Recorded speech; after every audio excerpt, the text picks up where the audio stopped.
Hello, good afternoon students. आज हम लोग बहुत इम्पॉर्टेंट जो क्वेश्चंस है उसको हम डिस्कस करने वाले हैं, जो आपको एबीटी टेस्ट पेपर के लिए इम्पॉर्टेंट है। ठीक है, तो हम लोग स्टार्ट करते हैं। इसमें मैंने कुछ क्वेश्चंस कवर किए हैं। इसके अलावा की भी पेपर पैटर्न्स में और इंक्लूड हो सकते हैं, लेकिन फिलहाल थोड़े बहुत से हम स्टार्ट करते हैं। ठीक है, question 1, complete the following statements with correct options. देखो, अब इसमें आपको एग्जाम में तो ऑप्शंस होंगे ही, आपको उन ऑप्शंस में से आंसर चूज करने हैं। लेकिन आज जो मैं डायरेक्टली आपका सेशन ले रही हूँ, उसके अंदर डायरेक्टली मैं आप लोगों को दे रही हूँ आंसर्स के साथ ही थोड़े जो इंपॉर्टेंट मुझे लग रहे हैं, जो आपके 80 मार्क्स के बोर्ड एग्जाम्स में आ सकते हैं, या जो रिपीटेडली मार्च के क्वेश्चन पेपर में 80 मार्क्स के लिए आए हैं, वो क्वेश्चंस भी कवर किए हैं। और एज वेल एज आपको 80 मार्क्स के लिए भी ये इंपॉर्टेंट है, तो वो भी मैंने कवर किया है। ठीक है, फर्स्ट क्वेश्चन हम देखते हैं directly. Demand for car and petrol is. अभी देखो, कार एंड पेट्रोल ये जो है, इनकी डिमांड कैसे होती है? एक साथ ही होती है, एक है और दूसरा नहीं है तो कुछ काम का है नहीं। It means what? Demand for car and petrol is what? कौन से टाइप की डिमांड है ये? Joint demand. तो ये क्या हो जाएगा? Joint demand. ठीक है, आगे हम देखेंगे नंबर सेकंड वाला जो क्वेश्चन है वो है, when there is a decrease in price the demand dash. जब देखो प्राइस डिक्रीज होता है तो हमारा डिमांड क्या होता है? हमारा डिमांड सीधा राइज होता है, मतलब बढ़ता है। तो यहाँ पे आपको ऑप्शंस दिए होंगे, राइज, डिक्रीज, रिमेन कांस्टेंट, ऐसे वेरियस आपको दिए होंगे। लेकिन हमको पता है कि इसका आंसर क्या आएगा? इसका आंसर आएगा राइजेस। ठीक है, चलो थर्ड क्वेश्चन हम देखेंगे। Dash bank has a monopoly to note issue. कौन सी बैंक को मोनोपोली है? हमने सेंट्रल बैंक वाला क्वेश्चन किया हुआ है, तो आरबीआई बैंक का। तो आरबीआई बैंक के क्वेश्चन में हमने देखा था कि सिर्फ और सिर्फ कौन सी बैंक को परमिशन है नोट इशू करने की? सिर्फ और सिर्फ सेंट्रल बैंक को परमिशन है नोट इशू करने की। सेंट्रल बैंक की जगह पे आप लोग यहाँ पे रिजर्व बैंक ऑफ इंडिया भी लिख सकते हो। सिर्फ सेंट्रल बैंक को ही परमिशन है नोट इशू करने के लिए। 1 रुपीज़ की नोट और कॉइन्स ये इशू करने के लिए सिर्फ गवर्नमेंट ऑफ इंडिया को राइट्स है। बाकी सारे के सारे नोट जो है वो सेंट्रल बैंक इशू करती है। The term micro and macro economics were first coined and used by dash. First सबसे पहले इसको किसने दिया? तो आपको इसमें इकोनॉमिस्ट के नाम दिए होंगे बहुत सारे, जैसे अल्फ्रेड मार्शल हो गए हैं, एडम स्मिथ हो गए हैं। तो इसका जो करेक्ट आंसर है वो है प्रोफेसर रैगनर फ्रिज। ठीक है, अभी देखो next question is, national income is a dash concept. National income is a dash concept के अंदर आपको इसमें ऑप्शन दिया होगा, फ्लो कॉन्सेप्ट, आपको इसके अंदर बाकी सब ऑप्शंस भी दिए होंगे, प्रॉफिट है, लॉस है, ऐसे कुछ कुछ ऑप्शंस होंगे। लेकिन इसका करेक्ट आंसर जो है वो है स्टॉक कॉन्सेप्ट। जो नेशनल इनकम है वो कौन सा कॉन्सेप्ट है? स्टॉक कॉन्सेप्ट है। चलो आगे देखेंगे। When government expenditure is more than the government receipt is called dash budget. Is called as dash budget. अभी देखो, जब एक्सपेंडिचर ज़्यादा है, रिसिप्ट कम है, मतलब खर्चे हमारे ज़्यादा हैं और इनकम हमारी कम हो रही है, तो ऐसे केस में हमारा कोई फ़ायदा हो रहा है क्या? नहीं, क्योंकि एक्सपेंडिचर बहुत ज़्यादा हो रहे हैं हमारे। तो ये जो है इसमें ऑप्शंस आपको होंगे, सरप्लस बजट, डेफिसिट बजट। तो इसका करेक्ट आंसर जो आएगा वो है डेफिसिट बजट। ठीक है, आगे देखेंगे हम लोग। Dash appears in a monopoly market. Monopoly market में क्या क्या अपियर्स होता है, क्या क्या होता है? तो यहाँ पे सबसे फर्स्ट इसका आंसर आएगा price discrimination. Price discrimination appears in monopoly market. चलो आगे हम देखेंगे, the demand for salt is. देखो, कभी भी तुमको डिमांड फॉर कोई प्रोडक्ट आएगा तो आपको एक चीज़ को ध्यान देना है कि वो प्रोडक्ट कितना ज़रूरी है, वो देखना है आपको। जैसे demand for salt is in elastic. इसका जो आंसर है वो इन इलास्टिक है। कैसे, मैं आपको बताती हूँ। देखो, वेदर हमारा क्या कॉन्सेप्ट है, प्राइस बढ़ेगा तो डिमांड कम होगा, या प्राइस कम होगा तो डिमांड बढ़ेगा। लेकिन सॉल्ट एक ऐसी चीज़ है जो नेसेसिटी गुड्स है हमारा। ठीक है, ज़रूरी है वो हमको, और उसका प्राइस बढ़े या कम हो, हमारा जो कंजम्पशन है वो सेम ही रहने वाला है। अगर प्राइस बढ़ेगा तो भी हम चीज़ सॉल्ट उतना ही यूज़ करेंगे, अगर प्राइस कम होगा तो भी हम उतना ही सॉल्ट यूज़ करेंगे। इसलिए जो डिमांड होती है सॉल्ट की वो कैसी होती है, इन इलास्टिक, मतलब चेंज होती नहीं है। देखो आगे हमारे पास नेक्स्ट क्वेश्चन दिया है, every loan creates a dash. अभी देखो लोन जो है वो क्या क्रिएट करता है, क्रेडिट्स क्रिएट करता है, प्रॉफिट होता है, ये लॉस होता है, क्या होता है। तो एवरी लोन क्रिएट्स डिपॉजिट, ठीक है, डिपॉजिट्स होते हैं ये। देखो लोन जो है वो एक तरह से हमने तो बैंक से जो लोन लिए हैं वो बैंक के लिए क्या है, एक तरह से वो क्या हो जाएगा, बैंक के लिए एक तरह से वो पेमेंट है, लेकिन हमारे लिए वो क्या है, डिपॉजिट्स। तो every loan creates a deposits. चलो आगे देखो, part of income which is not spent on consumption is called. देखो अभी हमारी कोई इनकम है जिसे हम खर्चा नहीं कर रहे हैं, तो अगर वो खर्चा नहीं कर रहे तो वो हमारी क्या हो जाएगी, वो हमारी हो जाएगी सेविंग्स, मतलब वो हमारा क्या है, सेविंग्स है। तो इस तरह से आपको 10 ऐसे अलग अलग क्वेश्चंस आपको एग्जाम के लिए आ सकते हैं, ठीक है। चलो अब इसके बाद का हम ले लेंगे क्वेश्चन नंबर 2। क्वेश्चन नंबर 2 में भी हम लोग देखेंगे find the odd one out, odd word out. अब इसमें जो ऑड वर्ड है उसको हमको फाइंड आउट करना है। तो देखो यहाँ पर सबसे फर्स्ट हमारे पास है फैक्टर ऑफ प्रोडक्शन।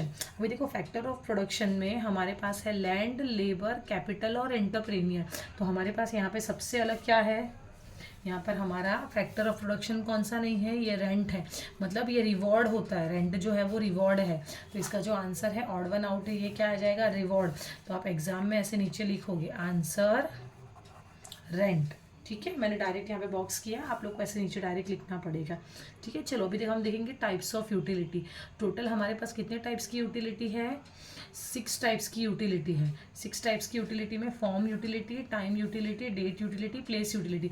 ऐसे डेट यूटिलिटी ऐसी कोई यूटिलिटी है ही नहीं, तो ये date utility is the correct answer. ये ऑड वर्ड आउट है, डेट यूटिलिटी कोई होती ही नहीं है। नंबर 3 हम देखेंगे सेलिंग कॉस्ट। सेलिंग कॉस्ट मतलब जब सेल करते हैं उसका क्या क्या कॉस्ट लगता है। तो सेलिंग के अंदर फ्री गिफ्ट्स भी आता है, advertisement, hoardings, window display. Free gifts आपको पता है क्या होता है, आपको एडवर्टाइजमेंट का मतलब भी पता है। होर्डिंग्स मतलब क्या होता है, होर्डिंग्स का मतलब होता है, देखो आप कभी स्टेशन वगैरह या कोई शॉप के बाहर आप देखोगे लाइट में अगर कुछ लिखा रहता है, लाइट में चमकता रहता है, कुछ आता है जाता है चमकता रहता है, तो दिस इज व्हाट होर्डिंग्स, उसे हम होर्डिंग्स बोलते हैं। विंडो डिस्प्ले मतलब कांच वाला शॉप होगा, उसके अंदर से हमें बाहर से हमें सब कुछ दिखाई देगा कि वहाँ पे क्या है, तो वो हो गया विंडो डिस्प्ले। तो ये सब क्यों किया जाता है, because of selling cost, because हमें सेल बढ़ाना है हमारा, इसीलिए।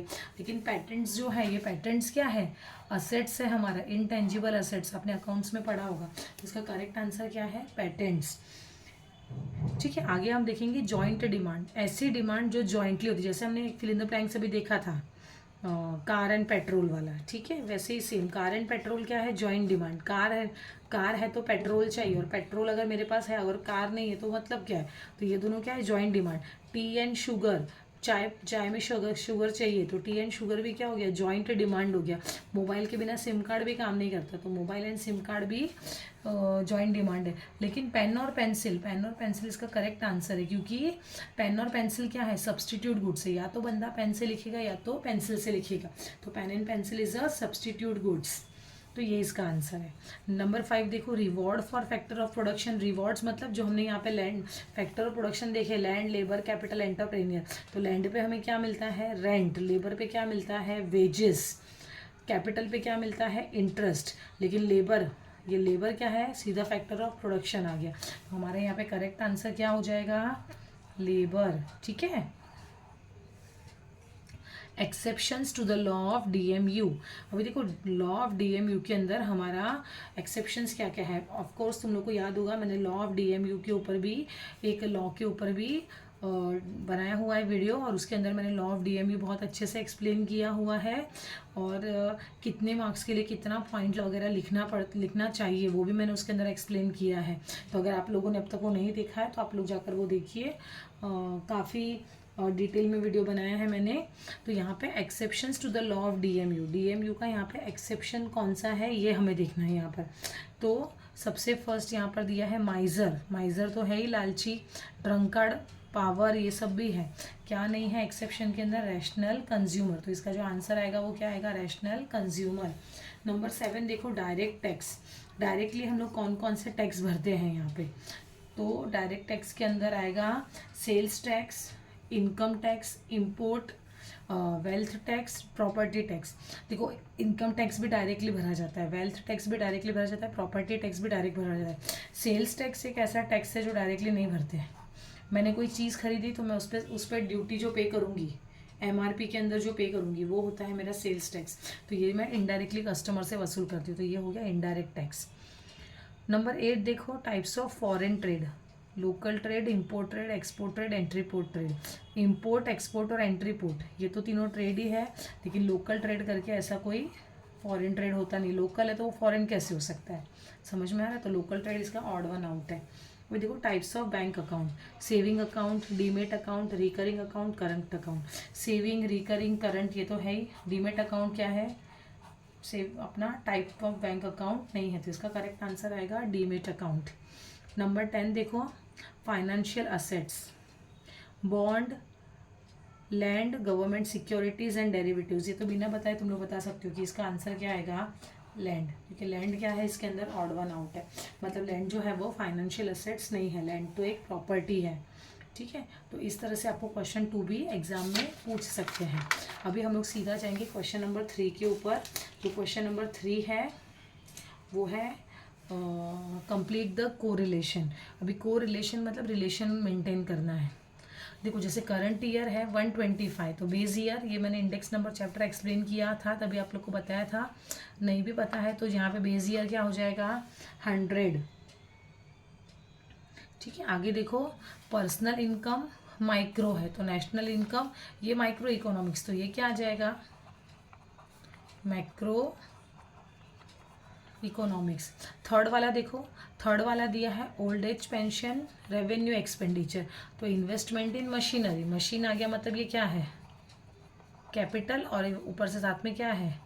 एक्सपेंडिचर। तो इसका आंसर क्या आएगा? Capital expenditure. Single seller, individual supply, all seller होगा तो मार्केट सप्लाई। मैंने बहुत ही अच्छा वीडियो बनाया हुआ है इंडिविजुअल डिमांड, मार्केट डिमांड के ऊपर भी और सप्लाई के ऊपर भी मैंने बहुत अच्छा वीडियो बनाया हुआ है। इसमें डिटेल में मैंने individual supply, market supply explain किया है, कौन सा इजी मेथड है, कौन से लैंग्वेज में आप मीनिंग लिखोगे, बहुत अच्छा डिटेल में वीडियो मैंने बनाया हुआ है। तो इसका आंसर आएगा मार्केट सप्लायर। देखो पर्सनल इनकम टैक्स डैश है, गुड्स एंड सर्विसेज क्या है? Indirect tax. अगर जीएसटी इनडायरेक्ट है तो पर्सनल इनकम टैक्स ये इनडायरेक्ट है, तो ये क्या होगा? Direct tax. ठीक है, चलो अभी आगे हम लोग देखेंगे। Next is international trade, home trade है, तो ये क्या है? Internal trade, home trade. तो ये फॉरेन ट्रेड को हम क्या बोलेंगे? International trade. ठीक है, अभी देखो सेबी, सेबी कौन से ईयर में स्टार्ट हुआ? 1988। तो नेशनल स्टॉक एक्सचेंज जो है वो कब स्टार्ट हुआ? 1992। अभी देखो transport of goods, transport of goods dash, storage of goods, time utility. अगर storage of goods time utility create करती है तो ट्रांसपोर्ट ऑफ गुड्स क्या आएगा? Place utility. इसका आंसर आएगा प्लेस यूटिलिटी। टीपी याद रखने का, TP, transport of goods, place utility. Primary market dash, secondary market, old issue. Old जो शेयर्स है उसको इशू किया जाता है, तो यहाँ पे प्राइमरी मार्केट में कौन सा होता है? फ्रेश इशू या फिर न्यू इशू? तो आप लोग न्यू इशू,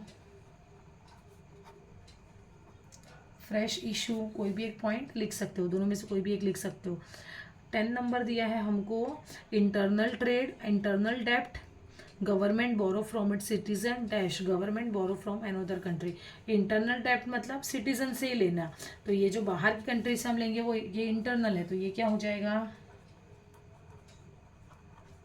एक्सटर्नल ट्रेड। तो ये क्या आ जाएगा? एक्सटर्नल ट्रेड आ जाएगा। ठीक है, ये हो गया क्वेश्चन नंबर 3। तो इस तरह से आपको एग्जाम्स में क्वेश्चंस आ सकते हैं। अभी हम सीधा जाएंगे क्वेश्चन नंबर 4 के ऊपर। देखो जो क्वेश्चन नंबर 4 है वो है गिव इकोनॉमिक टर्म्स। अभी हम लोग देखेंगे इकोनॉमिक टर्म्स क्या है। देखो मैक्रो इकोनॉमिक्स, मैक्रो इकोनॉमिक्स का मतलब होता, अरे डिपॉजिट्स विड्रॉवेबल ऑन डिमांड। देखो डिपॉजिट्स जो है वो विड्रॉवेबल ऑन डिमांड है, मतलब इसका आंसर क्या आएगा, डिमांड डिपॉजिट्स। ठीक है। नंबर सेकेंड देखो, number second is creation of utility. Utility को क्रिएट करना, क्रिएशन करना, इसका मतलब ही क्या करना, प्रोडक्शन। ठीक है। नंबर थर्ड देखो, revenue received by the government administrations other than taxes. Taxes के अलावा अगर कुछ पैसा गवर्नमेंट को रिसीव होता है टैक्स के अलावा, तो उसे हम क्या बोलेंगे, तो उसे हम बोलेंगे नॉन टैक्स रेवेन्यू। जो टैक्स के अलावा आता है तो वो क्या हो गया, non tax revenue. Number four देखो, a network of dealing between buyers and sellers. कौन सा ऐसा नेटवर्क है जहाँ पे बायर्स और सेलर्स का डील होता है, तो कोई नेटवर्क वगैरह कुछ याद नहीं रखना है, वो क्या है, वो place, market. The market where there are few sellers, जहाँ पे बहुत कम सेलर्स होते हैं, ऐसा कौन सा मार्केट है, oligopoly. A market in which firms and industries are same, दोनों सेम है, फर्म और इंडस्ट्री दोनों क्या है, वही है, तो वो क्या है, मोनोपोली। चलो आगे देखेंगे, cost incurred on fixed factor. Fixed factor पे जो कॉस्ट लगेगा वो क्या है, फिक्स्ड कॉस्ट। ठीक है। आगे, sum total of individual supply. Sum total of individual supply means individual supply का सबका टोटल, सबने अलग अलग सप्लाई की, सप्लायर ए की इंडिविजुअल सप्लाई, सप्लायर बी की, सप्लायर सी की, सप्लायर डी की, तो यहाँ पे सबकी सप्लाई को टोटल करेंगे तो वो क्या हो जाएगी, market supply. Very realistic competition in nature, जो सच में अभी एग्जिस्ट है वो है मोनोपोलिस्टिक कंपटीशन। ठीक है। आगे देखो, difference between the export value and import value. ये बहुत इजी है, आप लोगों को तुरंत पता भी चला होगा ये क्या है, बैलेंस ऑफ ट्रेड। मैंने बैलेंस ऑफ ट्रेड और बैलेंस ऑफ पेमेंट के ऊपर भी बहुत अच्छा वीडियो बनाया है, अगर वो आपने वीडियो देखा होगा तो आपको पता चल जाएगा कि एक्सपोर्ट और इम्पोर्ट वैल्यू का जो डिफरेंस है वही क्या है, बैलेंस ऑफ ट्रेड है। तो इस तरह से आपको क्वेश्चन नंबर 4 के अंदर भी क्वेश्चंस आ सकते हैं। ठीक है। अभी हम डायरेक्टली जाएंगे क्वेश्चन नंबर 5 के ऊपर, जो होती है आपकी केस स्टडी। ठीक है। अभी देखो केस स्टडी के अंदर आपको ध्यान देना है कि आपको क्या पूछा जा सकता है। तो देखो यहाँ पर मैं एक दो केस स्टडी आपको बताऊंगी जिसको आपको करना है। समझो आपको मैंने क्वेश्चन दिया, Amar sells 50 dozen mangoes at 50 dozen mango at ₹500 per dozen. ठीक है। अभी देखो अमर ने 50 डजन मैंगो सेल किए, वो भी कितने रुपए पे, 500 रुपये पे सेल किए उसने मैंगोज। तो जो ये सेल हुआ है, अमर से जो सेल हुआ है 500 रुपये पर डजन के हिसाब से, ये हमारा क्या हो सकता है, ये हमारा क्या हो सकता है, अमर ने जो सेल किया है वो। कोई गैसेस चैट बॉक्स में लिखना अगर तुम्हें पता चलता है तो। मतलब ये हो गया अमर का क्या, इंडिविजुअल सप्लाई। ठीक है। यह तुम्हारा है कॉन्सेप्ट इंडिविजुअल सप्लाई का। तो ये जो है वो क्या है, इंडिविजुअल सप्लाई। अभी देखो तुमने ये कॉन्सेप्ट लिख दिया इंडिविजुअल सप्लाई। अब इंडिविजुअल सप्लाई को ना तुमको एक्सप्लेन करना है। जैसे आप क्या एक्सप्लेन करोगे, देखो individual supply refers to the quantity of a commodity that an individual seller is willing and able to sell. Amar sell कर रहा है तो willing and able to offer at a given price during a given time. जैसे मैंने वो supply का meaning जो आपको बहुत ईजी लैंग्वेज में सिखाया था, PQT वाला कॉन्सेप्ट बोल के। ठीक है। PQT वाला, अगर किसी ने नहीं देखा है तो वो वीडियो जाके आप देख लो। PQT वाले कॉन्सेप्ट से आपको बहुत इजीली इंडिविजुअल सप्लाई का मीनिंग पता चल जाएगा और मार्केट सप्लाई का भी। तो यहाँ पे आपने इंडिविजुअल सप्लाई कॉन्सेप्ट लिखा, यहाँ पे आप इंडिविजुअल सप्लाई का मीनिंग लिखेंगे जो मैंने PQT वाला लिखवाया है वो वाला। और उसके बाद फर्स्ट पैरा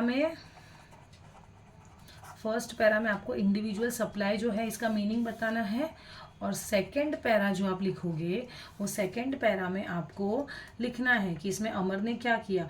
तो लिखोगे आप, since given illustration is about the quantity of a mangoes sold by Amar eight a given price and eight a given time. बस हो गया, ये अमर वाला कॉन्सेप्ट खत्म हो गया।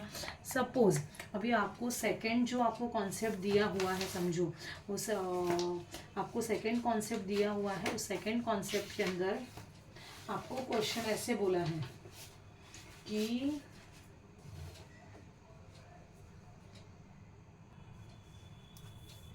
समझो, अभी सेकंड वाला आपको समझो दिया हुआ है, Bhushan refused to eat fifth chapatis after eating 4 chapatis. अभी देखो यहाँ पे वो क्या हो चुका है, भूषण क्या है, उसने 5वां चपाती खाने के लिए मना कर दिया, क्योंकि उसने क्या खाया, 4 चपाती खा लिया, मतलब उसे क्या मिल गई, यूटिलिटी मिल गई। So here you have to write the concept of utility, और उसके बाद उसको आपको एक्सप्लेन करना है। ठीक है, अभी थर्ड वाला क्वेश्चन समझो आपको पूछा हुआ है एग्ज़ाम के अंदर। तो आप जो थर्ड वाला क्वेश्चन एग्जाम में लिखोगे वो आपका क्वेश्चन होगा कि Veeru kept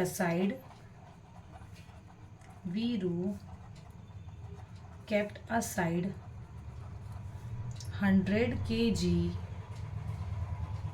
out of 500 kg wheat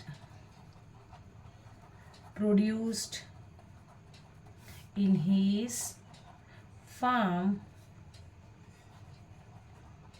for his family। मतलब जो भी वीरू ने प्रोड्यूस किया था 500 किलोग्राम, उसमें से 100 किलोग्राम उसने खुद के लिए रख लिया। तो ये जो कॉन्सेप्ट है, ये कौन सा कॉन्सेप्ट है, सेल्फ कंजम्पशन। तो आपने कॉन्सेप्ट लिखा सेल्फ कंजम्पशन, फर्स्ट पैरा में सेल्फ कंजम्पशन का मीनिंग दोगे, सेकंड पैरा में वीरू ने क्या किया है वो आप लिखोगे। तो इस तरह से आपको आपकी केस स्टडी भी फाइनल करनी है। ठीक है, तो आपको इस तरह से आपकी केस स्टडी भी फाइनल करनी। तो ये जो है वो ऑब्जेक्टिव्स के लिए बहुत इंपॉर्टेंट है। केस स्टडी वगैरह सब मैंने कवर किया है। अगर फिर भी किसी को कुछ भी डाउट है, कुछ नहीं समझता है, तो आप मुझे पर्सनली मैसेज करके पूछ सकते हैं। Okay, thank you students, bye.